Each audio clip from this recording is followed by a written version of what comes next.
இரண்டு முக்கியமான தொழில்நுட்பங்கள். ஒன்று நியூக்ளியர் அட்டாக் சம்மரின், இன்னொன்று ஃபைட்டர் ஜெட்டுக்கு தேவையான ஒரு ஃபியூச்சர் ப்ரூஃப் ஜெட் என்ஜின். இந்த இரண்டு தொழில்நுட்பங்களும் கூடிய சீக்கிரம் இந்தியாவுக்கு வரப்போகுது. அண்ட் இந்த இரண்டு தொழில்நுட்பங்கள்லையுமே மேற்கு நாடுகளோட பார்ட் அப்படின்றது ரொம்ப ரொம்ப முக்கியமான இடத்துல இருக்குது. ஸோ இன்றைக்கான காணொலியில் இந்த இரண்டு தொழில்நுட்பங்களை பற்றியும் இந்த தொழில்நுட்பங்களுக்கு பின்னாடி இருக்கிற பாலிடிக்ஸை பற்றியும் தான் பார்க்க போகிறோம். நான் உங்கள் ஆகாஷ், தமிழ் பொக்கிஷம் வழங்கும் டிபி டிஃபென்ஸ். முதல் விஷயம், பல ஆண்டுகளாக இந்திய கடற்படையோட ரெக்வஸ்ட்டை இப்போ பூர்த்தி பண்ணியிருக்காங்க. இந்தியாவுக்கு 2 நியூக்ளியர் அட்டாக் சம்மரினை கன்ஸ்ட்ரக்ட் பண்ணக்கூடிய அந்த ஒரு ப்ராஜெக்ட்டுக்கு க்ரீன் லைட் கொடுத்துருக்காங்க. நியூக்ளியர் அட்டாக் சம்மரின் அப்படின்றது கடலுக்கு அடியில் இருக்கக்கூடிய ஏபெக்ஸ் பிரிடேட்டர். என்னதான் எவ்வளவோ மிலிட்டரி பிளாட்ஃபார்ம்ஸை நம்ம சீல டெப்ளாய் பண்ணியிருந்தாலும் எல்லாத்துக்கும் அப்பண்டா அப்படின்றது இந்த நியூக்ளியர் அட்டாக் சம்மரின் தான். ஏன்னா அந்த அளவுக்கு தொழில்நுட்பமும் அந்த அளவுக்கு ஸ்டெல்த் அப்படின்றதும் இந்த பிளாட்ஃபார்ம்ஸில் இருக்குது. உலகத்தில் ஒரு சூப்பர் பவர் ஆகணும் அப்படின்னா நியூக்ளியர் அட்டாக் சம்மரின் அப்படின்றது ரொம்ப ரொம்ப முக்கியமான ஒரு விஷயம். இது இல்லை அப்படின்னா அந்த கண்ட்ரியை சூப்பர் பவராக மதிக்கவே மாட்டாங்க. அப்படிப்பட்ட அந்த தொழில்நுட்பம் பல ஆண்டுகளாக இந்தியாவில் இருந்துக்கிட்டு தான் இருந்துச்சு. கிட்டத்தட்ட 20 வருஷமாக இந்தியா நியூக்ளியர் அட்டாக் சம்மரின்ஸை ஆப்ரேட் பண்ணிக்கிட்டு தான் இருந்துச்சு, ரஷ்யா கிட்டேருந்து லீஸுக்கு எடுத்து. கடந்த 2021 வருஷம்தான் அந்த லீஸ் முடிஞ்சிச்சு. இன்ஃபேக்ட் இந்தியாவுக்கும் சீனாவுக்கும் பார்டரில் ஸ்டாண்ட் ஆஃப் இருந்தப்ப ரஷ்யா கிட்டேருந்து லீஸுக்கு வாங்கின இந்த நியூக்ளியர் அட்டாக் சம்மரின் அப்படின்றது மர்மமான முறையில் பல மாதங்கள் கடல் கடியில் இருந்துச்சு. இந்த நியூக்ளியர் அட்டாக் சம்மரினை எங்கே டிப்ளாய் பண்ணியிருந்தோம் அப்படின்றது நம்மளோட ஈஸ்டர்ன் கமாண்டுக்கு நல்லாவே தெரியும். பட் அது உலகத்துக்கு தெரியலை. பே ஆஃப் பெங்காலில் திடீர்னு மாயமான இந்த சம்மரின் அதுக்கடுத்து பல மாதங்களுக்கு கடலுக்கு மேலே வரவே இல்லை. அந்த சமயத்தில் நமக்கும் சீனாவுக்கும் பார்டரில் ஸ்டாண்ட் ஆஃப் இருந்துச்சு. ஸோ எல்லாருக்கும் தெரிஞ்ச ஒரு விஷயம் என்ன அப்படின்னா, இந்தியா அதோட நியூக்ளியர் அட்டாக் சம்மரினை பார்டரில் இருக்கிற ஸ்டாண்ட் ஆஃபுக்கு எங்கேயோ சீனாவை மிரட்டுறதுக்கு நிறுத்தி வச்சுருக்காங்க. பட் அது எங்கே அப்படின்றது நமக்கு தெரியலன்றது எல்லாருமே பேசிக்கிட்டு இருந்தாங்க. அந்தளவுக்கு நியூக்ளியர் அட்டாக் சம்மரினா நம்ம ஒரு முக்கியமான ஆசெட்டாக பார்க்குறோம். பல நேரங்களில் நியூக்ளியர் அட்டாக் சம்மரினை நம்ம பயன்படுத்தியிருக்கோம். இதுதான் ரொம்ப முக்கியமான விஷயமே. பட் இப்போ இருக்கிற சூழ்நிலை என்ன அப்படின்னு கேட்டிங்கன்னா, 2021 வருஷம் லீஸ் முடிஞ்சதுக்கப்புறமா மறுபடியும் ஒரு நியூக்ளியர் அட்டாக் சம்மரினை 10 வருஷம் லீஸுக்கு எடுத்து ஆப்ரேட் பண்ணலாம் அப்படின்னு நினைக்கிறப்ப ரஷ்யா உக்ரைன் போரின் காரணமாக ரஷ்யர்களால் நமக்கு அதை தர முடியலை. இதை பற்றி நேரடியாகவே ஜெய்சங்கர் அவர்கள் புட்டின் கூட ஒரு கான்வர்சேஷன் வச்சுருப்பார். அந்த கான்வர்சேஷனையும் மீறி இந்த ஒரு ப்ரொப்போசல் அப்படின்றது நடக்காதுன்றது எல்லாருக்கும் தெரிய வந்துருச்சு. புது கான்ட்ராக்டை விட்டுருங்க, ஏற்கனவே அவங்க நமக்கு கொடுக்க வேண்டிய S-400 டிலே பண்ணிக்கிட்டு இருக்காங்க. அந்தளவுக்கு மோசமான சுச்சுவேஷனில் ரஷ்யன் மிலிட்டரி இண்டஸ்ட்ரியல் காம்ப்ளெக்ஸ் இருக்குன்றப்ப புதுசாக இந்த ஒரு மிகப்பெரிய கான்ட்ராக்டை அவங்களால பூர்த்தி பண்ண முடியாது. ஓகே, இப்போ இதுக்கான சொல்யூஷன் என்ன அப்படின்னு பார்க்குறப்ப, ஏற்கனவே இந்தியா கிட்ட நியூக்ளியர் சம்மரின்ஸ் இருக்குது. ஆனால் அந்த நியூக்ளியர் சம்மரின்ஸ்லாம் நியூக்ளியர் அட்டாக் சம்மரின்ஸ் கிடையாது, நியூக்ளியர் பலிஸ்டிக் மிசைல் சம்மரின். ரெண்டுத்துக்கும் உள்ள தொழில்நுட்பங்கள் அப்படின்றது வேறுபடும். ஒவ்வொன்றுத்துக்கான பர்பஸ் அப்படின்றதும் வேறு. ஏற்கனவே அந்த நியூக்ளியர் பலிஸ்டிக் மிசைல் சம்மரினுக்குள்ளே பொறுத்துற மாதிரி ஒரு நியூக்ளியர் ரியாக்டரை நம்ம ரஷ்யர்களோட உதவியோட உருவாக்கி முடிச்சிட்டோம். ஸோ நம்ம புதுசாக உருவாக்கப்பட போகிற நியூக்ளியர் அட்டாக் சம்மரினில் அதே மாதிரியான அதை விட பவர்ஃபுல்லான ஒரு நியூக்ளியர் ரியாக்டர் நம்மளால் பொருத்த முடியும். அதுக்கான எக்ஸ்பீரியன்ஸுன்றது நமக்கு முன்னாடியே கிடச்சிருச்சு. பட் நம்ம எந்த இடத்துல லேக் ஆகும் அப்படின்னா ஸ்டெல்த் டெக்னாலஜியில் தான் லேக் ஆகும். ஏன்னா ஒரு பலிஸ்டிக் மிசைல் சம்மரினுக்கு ஸ்டெல்த் அப்படின்றது முக்கியமான ஒரு விஷயந்தான். ஆனால் அது மட்டுமே தான் அதோட ரோலுன்றது கிடையாது. ஏன்னா பலிஸ்டிக் மிசைல் சம்மரின் அப்படின்றது எதிரிகளுக்கு பக்கத்துலேயே போகாது. பட் அட்டாக் சம்மரின் எதிரிகளுக்கு ரொம்ப பக்கத்தில் நெருக்கத்தில் போகணும். ஸோ எதிரிகளுக்கு நெருக்க போகணும் அப்படின்றப்ப இதில் தான் ஸ்டெல்த் டெக்னாலஜி வந்து ரொம்ப ரொம்ப முக்கியம், ரொம்ப ரொம்ப அதிகமாக இருக்கணும். ஸோ அந்த ஸ்டெல்த் டெக்னாலஜியை நம்ம உருவாக்கணும் அப்படின்னா நமக்கு எக்ஸ்பீரியன்ஸ் தேவை. இந்த இடத்துல ஒரு முக்கியமான விஷயத்தை நம்ம புரிஞ்சுக்கணும். உடனே நிறைய பேர் என்ன சொல்லுவாங்க அப்படின்னா, இந்தியாவுக்கு தனியாக எதையுமே உருவாக்க தெரியாதா அப்படின்ற மாதிரி கமெண்ட் செக்ஷனில் பேசுவாங்க. முதல்ல அடிப்படையில் ஒரு விஷயத்தை நம்ம புரிஞ்சுக்கணும். ஒரு பொருளை உருவாக்கணும் அப்படின்னா அதை நம்மளால் கண்டிப்பாக தனியாக நின்று உருவாக்க முடியும். ஏன் ஈரான் நினச்சா கூட போதுமான அளவுக்கு ஃபண்டு எல்லாம் இருந்துச்சு அப்படின்னா ஒரு நியூக்ளியர் அட்டாக் சம்மரினை உருவாக்க முடியும். நார்த் கொரியாவாலையும் உருவாக்க முடியும். உலகத்தில் தனிமைப்படுத்தப்பட்டிருக்க இந்த கண்ட்ரிஸாலேயே உருவாக்க முடியும். ஆனால் உருவாக்குற அந்த பிளாட்ஃபார்ம் உலகத்தில் லீடிங் கண்ட்ரிஸ் வச்சுருக்கக்கூடிய பிளாட்ஃபார்முக்கு சவால் தரும் வகையில் இருக்கணும். ஏனோ தானா அந்த பிளாட்ஃபார்ம்ஸ் பெர்ஃபார்ம் பண்ணக்கூடாது. ஸோ ஒரு பிளாட்ஃபார்மை உருவாக்குறது மட்டும் முக்கியம் கிடையாது. அந்த பிளாட்ஃபார்ம் வெளியே வரப்போ உலகத்தில் இருக்கக்கூடிய அதே அளவுக்கு கம்பேரபிளான பிளாட்ஃபார்ம்ஸோட அது நெக் டு நெக் இருக்கணும்.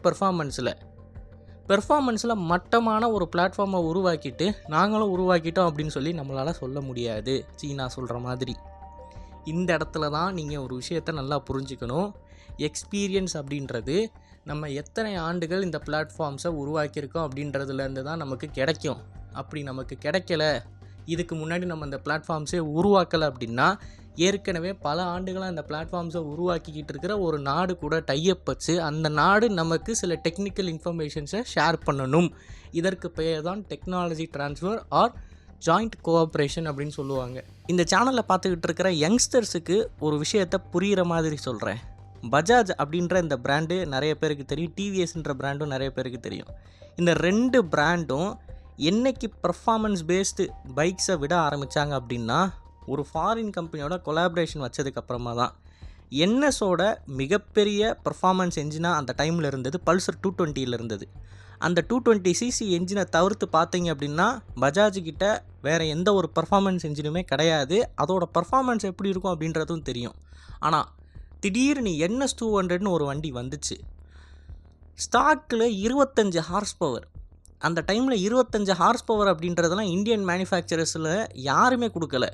25 ஹார்ஸ் பவரில் ஒரு வண்டியை விட்டு அந்த வண்டியோட பர்ஃபார்மன்ஸ் இப்படி எகிரிட்டு போகுதுரா அப்படின்னு சொல்லி நம்ம டைமில் இருந்த எல்லாரோட யங்ஸ்டர்ஸுக்கும் கனவாக இருந்த அந்த NS 200 பிறந்ததுக்கான காரணம் கேடிஎம்மோட கொலாபரேஷன்.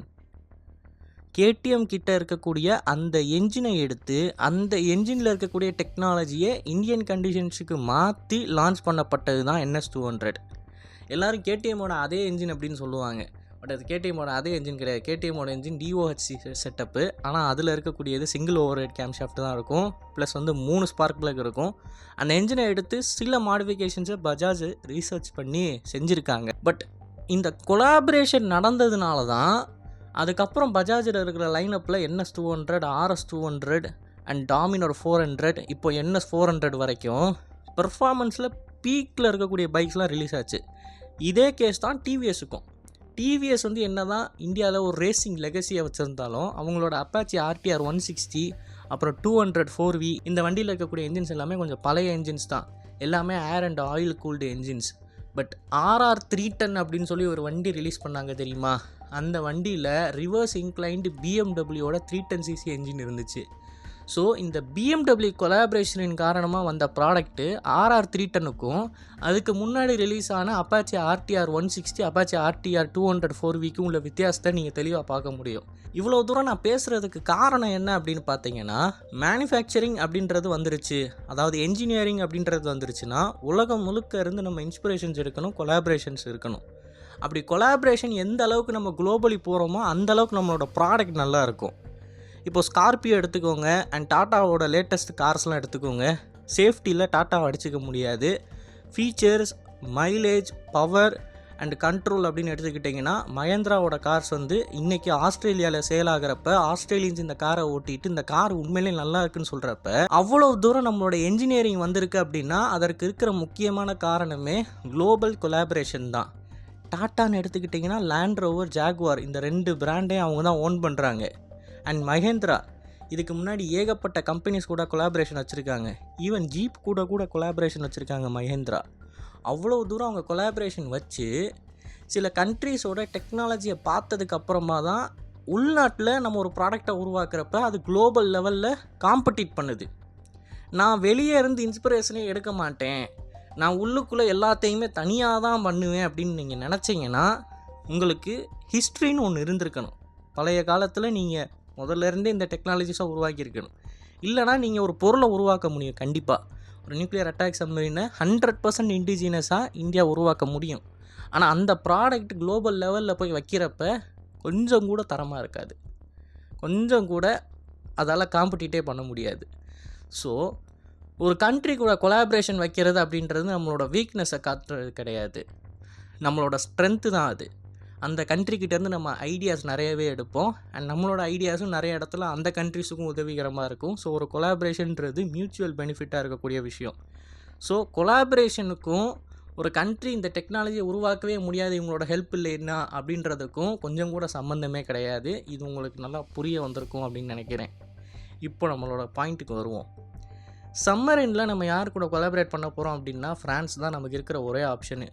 UK, US, ஆஸ்திரேலியா இந்த கண்ட்ரிஸ்லாம் ஆக்கஸ்னு ஒரு டீலை போட்டிருக்காங்க. அந்த டீலை நம்மளை சேர்த்துக்க மாட்டோன்ட்டாங்க. ஸோ நமக்கு இருக்கக்கூடிய ஒரே ஆப்ஷனு ஒன்று ரஷ்யா, இன்னொன்று ஃப்ரான்ஸு. இந்த 2 கண்ட்ரிஸையும் தாண்டி நமக்கு வேறு ஆப்ஷன்ன்றது இப்போதைக்கு கிடையாது. And jet engine manufacturing. இந்த ஜெட் என்ஜின் மேனுஃபேக்சரிங்கை பொறுத்த வரைக்கும் பல ஆண்டுகளாக இதில் லீடிங்காக இருக்கக்கூடியது வெஸ்டர்ன் கண்ட்ரீஸ் தான். ஜெட் என்ஜின் அப்படின்றது பவர் மட்டும் கிடையாது. உடனே சோவியத் யூனியன்லாம் என்ஜின் தயாரிக்கலையா அப்படின்னு நீங்கள் சொல்லக்கூடாது. ஏன்னா சோவியத் யூனியன்லாம் என்ஜின் தயாரிச்சிருக்காங்க. MiG-25 ஃபாக்ஸ்பேட்டில் இருந்த என்ஜின் அப்படின்றதெல்லாம் லெகசி என்ஜின்ஸ்.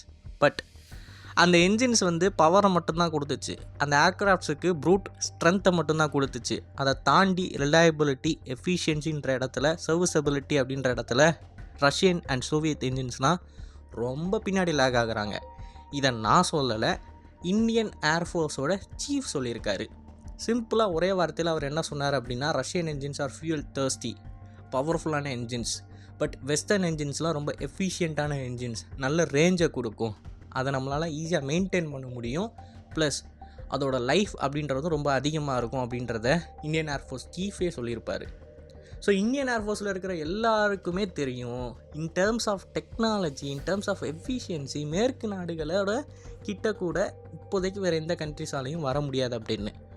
ஸோ அப்படிப்பட்ட கண்ட்ரிஸ் கூட, அப்படிப்பட்ட மேனுஃபேக்சரர்ஸ் கூட நம்ம கொலாபரேஷன் வச்சோம்னா மட்டும்தான் நம்மளோட என்ஜின் தரமான என்ஜினாக இருக்கும். நம்ம இப்போ உருவாக்க போகிற ஃப்யூச்சரில் கிட்டத்தட்ட 110 கிலோ நியூட்டனுக்கு நம்ம மேனுஃபேக்சர் பண்ண போகிற அந்த என்ஜினுக்கான கொலாபரேட்டர் இப்போ 3 பேர் இருக்காங்க.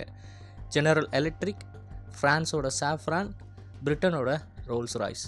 இந்த 2 கண்ட்ரிஸ், அதாவது UK மற்றும் ஃப்ரான்ஸ், முழுக்க டெக்னாலஜியை நம்ம கூட ஷேர் பண்ணுவாங்க. அண்ட் ப்ரொடக்ஷன் ஃபெசிலிட்டியும் முழுக்க இந்தியாவில் இருக்கும். ஆனால் ஜெனரல் எலக்ட்ரிக் நம்ம கூட ஃபுல் டெக்னாலஜி ட்ரான்ஸ்ஃபரை பண்ண மாட்டாங்க. இதை நான் சொல்லலை, யூகேயில் இருக்கக்கூடிய மீடியா அவுட்லெட் சொல்லிக்கிட்டு இருக்காங்க. UK பேஸ்டு திங்க் டேங்க்ஸ் எல்லாருமே சொல்லக்கூடிய ஒரே கருத்து என்ன அப்படின்னா, இந்தியாவுக்கு அமெரிக்கா ஒரு நல்ல ஆப்ஷன் கிடையாது, ஏன்னா அவங்க ஃபுல் டெக்னாலஜி ட்ரான்ஸ்ஃபர் பண்ண மாட்டாங்க. பட் இந்தியாவுக்கு UK இந்த என்ஜினில் இருக்கக்கூடிய எல்லா டெக்னாலஜியும் ட்ரான்ஸ்ஃபர் பண்ண தயாராக இருக்குது அப்படின்னு சொல்லியிருக்காங்க. அதுக்கடுத்து ஃப்ரான்ஸு அட்வான்ஸ்ட் ஏரோநாட்டிக்கல் எக்யூப்மெண்ட்ஸ், அதாவது உயர்தர இந்த என்ஜின்ஸில் இருக்கக்கூடிய மெட்டீரியல்ஸை உருவாக்கக்கூடிய அந்த தொழில்நுட்பத்தையும் நம்ம கூட ட்ரான்ஸ்ஃபர் பண்ணுறதுக்கு தயாராக இருக்காங்க. ஸோ வேர்ல்டில் லீடிங்கில் இருக்கக்கூடிய என்ஜின் மேனுஃபேக்சரர்ஸை பிடிச்சி அவங்களோட நம்ம டைப் வச்சு நம்மளோட என்ஜின்ஸை மேனுஃபேக்சர் பண்ணுறது தான் நல்ல ஐடியாவாக இருக்கும். அண்ட் வேர்ல்ட்லே பெஸ்ட் என்ஜின்ஸ் அப்படின்றப்ப அமெரிக்கன் என்ஜின்ஸ் தான்ப்பா, பேட்டன் விட்னி என்ஜின்ஸ்லாம் நீ பார்த்துருக்கியா அப்படின்னு கேட்டிங்கன்னா, பேட்டன் விட்னி கூட நம்ம டைப் வைக்க முடியாது. நம்ம இப்போ பண்ண போகிற என்ஜினுக்கு ஒன் ஆஃப் தி பெஸ்ட் சர்வீஸை யார் ப்ரொவைட் பண்ணுவான்றதை தான் நம்ம பார்க்க முடியுமே தவிர, வேர்ல்டுலே பெஸ்ட் மேனுஃபேக்சரர் யார், அவங்க கூட நான் டைப் வச்சுக்கிறேன் அப்படின்ட்டு நம்மளால் போக முடியாது. இதெல்லாம் ஒரு பேலன்சிங் ஆக்ட். இந்த ஒரு விஷயங்கள் தான் இந்தியாவை ஃப்யூச்சரில் டிஃபரன்ஷியேட் பண்ண போகுது சீனாவை கம்பேர் பண்ணுறப்ப. ஏன்னா சைனீஸுக்கு இந்த மாதிரி எந்த ஒரு கொலாபரேஷனுமே கிடையாது. அவங்களுக்கு தெரிஞ்சதெல்லாம் அந்த கம்பெனிக்குள்ளே புகுந்து டெக்னாலஜியை தூக்கிட்டு ஓடுறது தான். ஸோ ரெண்டுத்தோட ப்ராடக்ட்ஸுக்கும் நிறையவே வித்தியாசங்கள் இருக்குது. இது அடிப்படையில் நம்ம புரிஞ்சுக்கிறோம். இந்த காலையில் நான் சொன்ன கருத்துக்களை பற்றி நீங்கள் என்ன நினைக்கிறீங்க அப்படின்றத மறக்காமல் கமெண்ட் செக்ஷனில் பதிவிடுங்க. அண்ட் இது போல் நிறையவே தகவல்களை தெரிஞ்சுக்கொள்கிறதுக்கு டிவி நியூஸ் பேஜை ஃபாலோ பண்ணிக்கோங்க. நல்லதை பாருங்க, நல்ல சமுதாயத்தை உருவாக்கும். நன்றி, வணக்கம்.